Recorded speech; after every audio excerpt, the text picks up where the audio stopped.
Donc bonjour à tous, donc je vais essayer d'aller un peu vite aussi parce qu'après il y a Alison Piola qui fera un peu une présentation de son expérience concrète de terrain, voilà, pour illustrer un peu ses actions en restauration collective.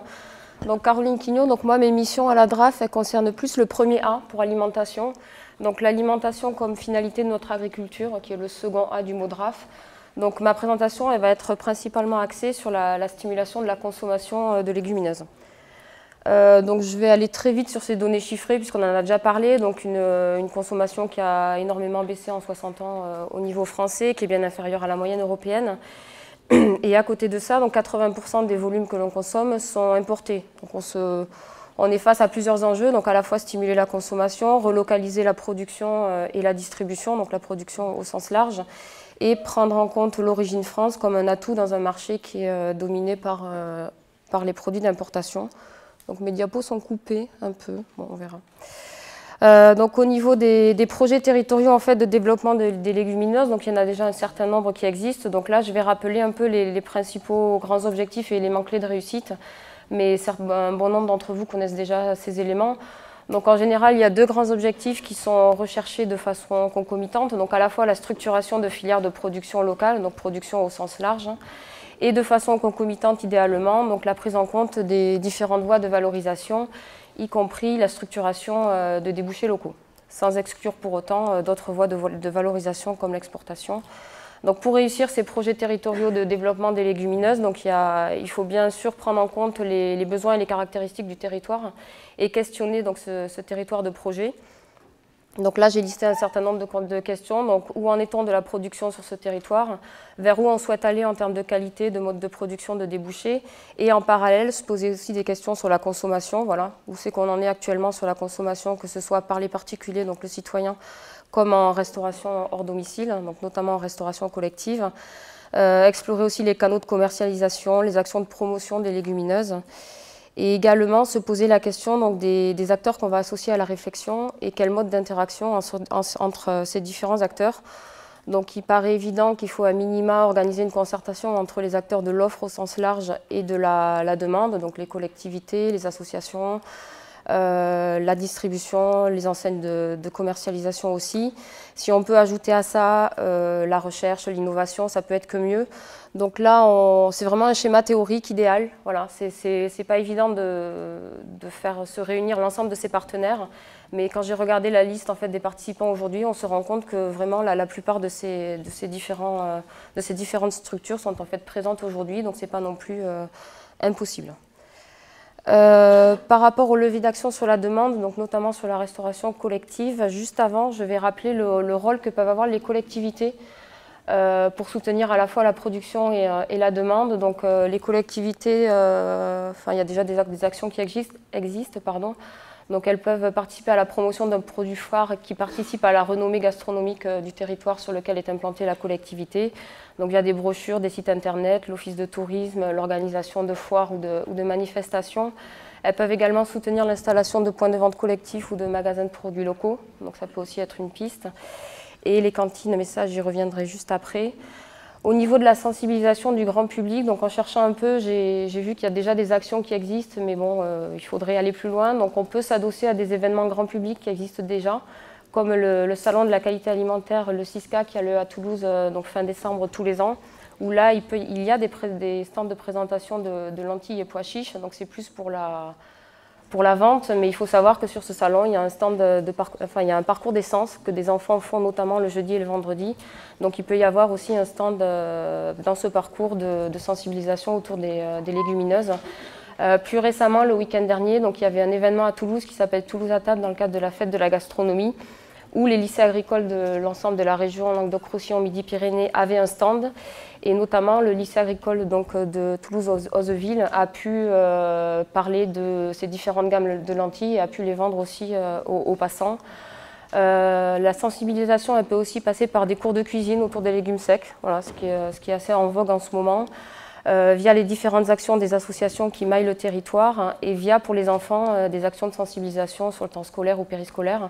Il faut savoir qu'on a à la DRAF des financements qui permettent de cofinancer ces actions et que beaucoup d'enfants sont des formidables vecteurs après pour sensibiliser les parents le soir à la maison. Donc c'est un terrain qui est assez intéressant. Donc au niveau de la restauration collective, donc, quand je parle de restauration collective, je ne parle pas que des cantines scolaires, hein. Je parle aussi du secteur médico-social qui est assez important, donc qui est en bleu sur cette carte, et aussi les restaurants d'entreprise. Donc sur la région LRMP, en fait, tous les midis, il y a 1 300 000 repas qui sont servis. Donc peut-être que ça ne vous parle pas forcément. Du coup, je me suis amusée à faire une simulation, en fait. Si tous ces sites de restauration collective étaient amenés à présenter une fois par mois un repas à base de lentilles. Donc j'ai utilisé les grammages recommandés nutritionnellement, j'ai utilisé les rendements à la cuisson et les rendements à l'hectare. Et on tombe sur une consommation de lentilles qui est de 1800 hectares à l'année. Et si on la compare à la superficie développée toujours dans la même région, elle est quasiment identique, on est à 1890 hectares. Donc en général, voilà, il y a des fréquences de présentation qui sont plus fréquentes qu'un repas par mois dans les sites de restauration collective, mais ça montre qu'il y a un réel potentiel, en tout cas pour se déboucher de la restauration collective pour la production de légumineuses. Là, je voulais simplement rappeler rapidement les éléments clés de réussite des approvisionnements de proximité en restauration collective. On y travaille depuis un certain nombre d'années, et notamment l'importance du dialogue entre l'offre et la demande. Donc il y a beaucoup d'acteurs qui sont là aujourd'hui et qui assurent cette interface pour que ces demandes comprennent bien les contraintes et les besoins respectifs qu'ils ont, et ça permet aussi de sécuriser par la suite les approvisionnements. L'importance aussi de bien réfléchir tous les aspects logistiques, de distribution, de livraison, d'organisation des cuisines. Donc je vais pas m'éterniser là-dessus. Il y a beaucoup d'outils d'aide qui existent pour accompagner ces projets. Donc j'en ai trouvé deux plus spécifiques sur les légumineuses. Donc il y a 2 formations qui existent pour les personnels de restauration collective pour travailler sur le couple céréales-légumineuses en restauration collective. Et aussi une association 1+bio aussi qui a organisé des formations sur le bio et l'alternative pour plus de goût et de qualité en restauration collective. Donc voilà ce que je pouvais dire. J'ai regardé aussi donc, en préparant cette présentation des expériences réussies. Donc il y en a beaucoup, il y a déjà des personnes qui ont témoigné aujourd'hui. C'est principalement dans des structures scolaires, mais on en trouve aussi dans des établissements de santé, notamment la clinique Pasteur à Toulouse qui introduit 1 fois par semaine donc, des légumineuses dans les repas des patients et dans les repas des personnels de la clinique.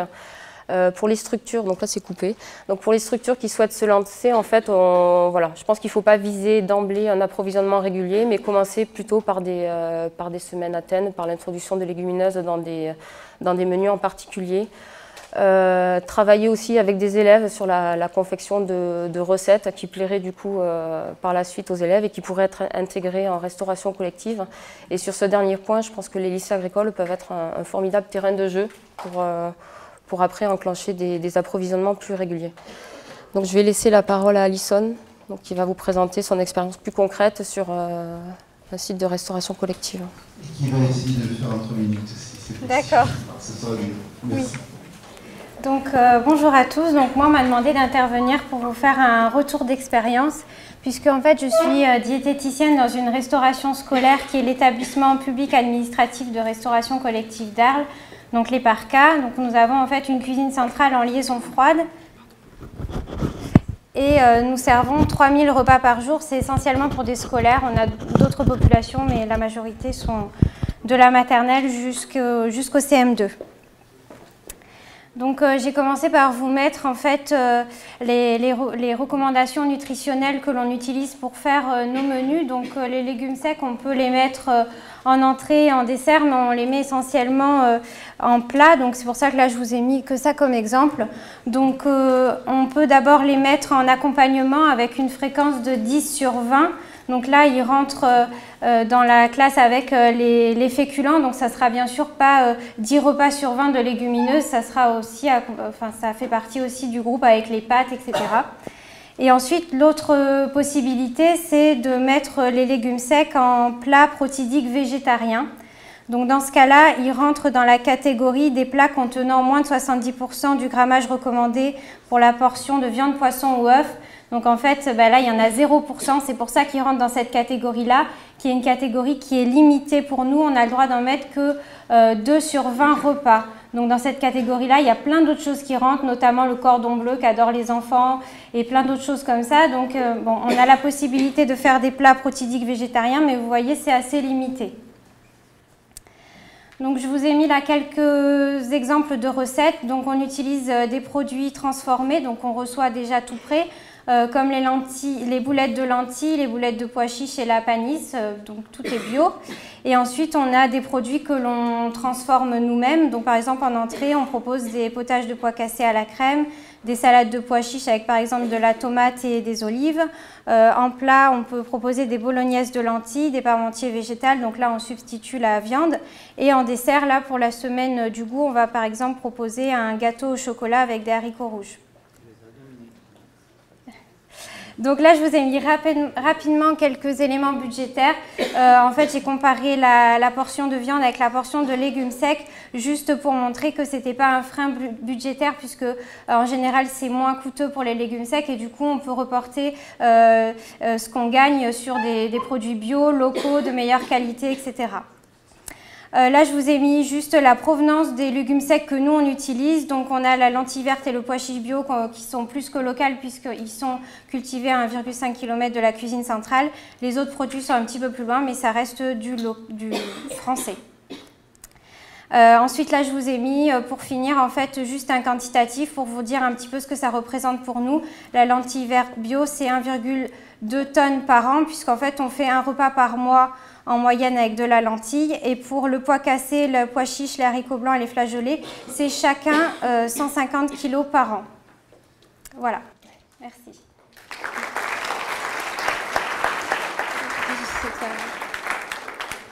Donc, 10 minutes de questions, ça fait à peu près 4 questions et réponses. S'il vous plaît, 4, 3 ou 4, suivant, longueur.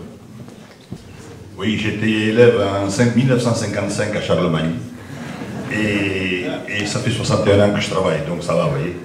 Non, simplement, puisque pour répondre à votre position sur la collectivité, je livre actuellement la cuisine centrale de Toulouse, 30 000 élèves à chaque repas. Et demain matin, je livre 1,8 tonne de mélange lentilles, blé-lentilles en salade, qui est livré régulièrement. Ce mois-ci, c'est la 3e commande de chaque fois 1,8 tonne, 2 tonnes. Pour vous dire qu'il y a quand même de la place, de l'espace. Ce que je voulais dire tout à l'heure dans l'intervenant précédent, c'est qu'il faut impérativement associer les légumineuses aux céréales. Ça, c'est un premier point. Le deuxième point sur lequel nous sommes attachés depuis 18 mois, c'est à supprimer les facteurs antinutritionnels, c'est-à-dire les inhibiteurs de trypsine, les phytates, ce qu'a dit tout à l'heure le monsieur précédemment. Et là, depuis 8 mois, nous sommes en test avec l'INSERM de Toulouse, dans un test souris qui est arrivé la semaine dernière, et on s'aperçoit que entre consommer des pâtes que nous sommes en train d'imaginer et des pâtes lambda, le taux d'obésité est divisé par 4. Et comme les pâtes associées en légumineuses céréales permet justement d'avoir une diète bien meilleure que bien sûr les pâtes aux mesures uniquement. Voilà, c'est un témoignage. Extrêmement intéressant et précieux. Autre question ou autre témoignage? Oui, Laurent. Merci pour votre intervention. Laurent Médoussac, je suis enseignant-chercheur à l'ENA à Toulouse. Je me posais la question, qui est-ce qui fixe les réglementations? Vous avez parlé de 2 repas sur 20 où on peut faire une substitution totale. Enfin, voilà. Comment ces règles sont fixées? Comment est-ce qu'elles peuvent évoluer? Et quelles sont les marges de manœuvre sur ces leviers? Alors en fait, ce n'est pas des obligations, c'est des recommandations. Donc c'est le GEMRCN, donc c'est un groupe d'experts national qui fixe ces réglementations sur la base des besoins voilà, qui sont identifiés scientifiquement. Il y a des règles nutritionnelles qui sont fixées, mais elles ne portent pas sur les grammages qu'on a vu là. Question Oui, Jean-Jacques Dromont. Je repense à la question associée légumineuses céréales, et une des choses qui m'a frappé en Amérique, dans l'Amérique précolombienne, c'est que des civilisations entières ont vécu avec les tapas, l'association haricot-maïs. Donc c'est pas pour dire, et j'apprécie le commentaire sur complémentarité viande, mais c'est aussi pour rassurer que l'association amène tous les acides aminés. Mais je voudrais avoir une question sur ces questions alimentaires et rebondir sur la question phytate. Est-ce que dans les menus, vous tenez compte du fait que le phytate des graines va limiter la disponibilité du phosphore et des nutriments? Et est-ce qu'il y a un regard, comme peut-être vous savez, en alimentation animale, les graines sont pré-traitées par des phytases pour justement éliminer ce facteur qui peut bloquer les oligo-éléments et qui limite la disponibilité du phosphore? Non, moi franchement, on n'en tient pas compte dans les menus. Là, j'en ai pas entendu parler et en faisant les menus, on n'en tient pas compte. On n'est pas à ce niveau-là de précision. Une question, une intervention en haut à gauche. Oui, c'est plus un commentaire et une réaction par rapport à ça, Jean-Michel Chardini-Inra. Je crois que cette question des facteurs antinutritionnels, et il faut bien avoir à l'esprit qu'elle est hyper importante en élevage et en alimentation animale, où on est dans une logique d'efficience absolue des apports alimentaires. Dans l'alimentation humaine, ça a évidemment son importance quand on est aux limites inférieures des apports, les populations dénutries, les personnes âgées, etc. Pour nos populations moyennes, générales, où on consomme plutôt trop, cette question-là est quand même à moduler. Alors c'est vrai que les phytates, etc., les facteurs antitrypsiques sont à prendre en compte, mais il ne faut quand même pas mettre le projecteur trop fort là-dessus, au détriment de tous les bénéfices qu'on peut avoir avec la consommation de ces produits-là. On a évoqué beaucoup dans les exposés précédents les vitamines du groupe B. Je voudrais aussi insister sur les fibres qui ont été évoquées, mais qui n'ont probablement pas été assez soulignées, parce qu'on est en déficit important d'apport en fibres. On est très loin des 25 voire 30 grammes recommandés par jour, et ces légumineuses sont un bon moyen d'apporter une partie des fibres. Donc je crois que les facteurs antinutritionnels, oui, mais ne mettons pas trop le projecteur là-dessus pour en faire une limite de consommation. Voilà ce que je voulais dire par rapport à ça. C'est effectivement très important pour l'alimentation animale, pour l'alimentation humaine, à manipuler avec précaution dans des rations qui sont plutôt pléthoriques. Encore une fois, attention par contre aux personnes plus à risque, en particulier personnes âgées, évidemment, enfants en croissance, adolescents, etc. Merci. Merci pour ce commentaire complémentaire extrêmement intéressant également. Encore une question? Oui, je suis entièrement d'accord sur ce qui vient d'être dit concernant les phytates, mais les légumineuses sont bourrées d'autres facteurs antinutritionnels. Je pense en particulier sur le soja, sur les facteurs donc estrogéniques. Je pense sur l'ensemble des légumineuses, surtout sur le haricot, aux lectines. Je rappelle à ce sujet que je suis un peu inquiet quand j'entends parler de nouvelles techniques de cuisson sous vide, vapeur et cuisson rapide, car la seule façon d'éliminer certains de ces facteurs protéiques, antinutritionnels, c'est la cuisson, c'est le traitement thermique.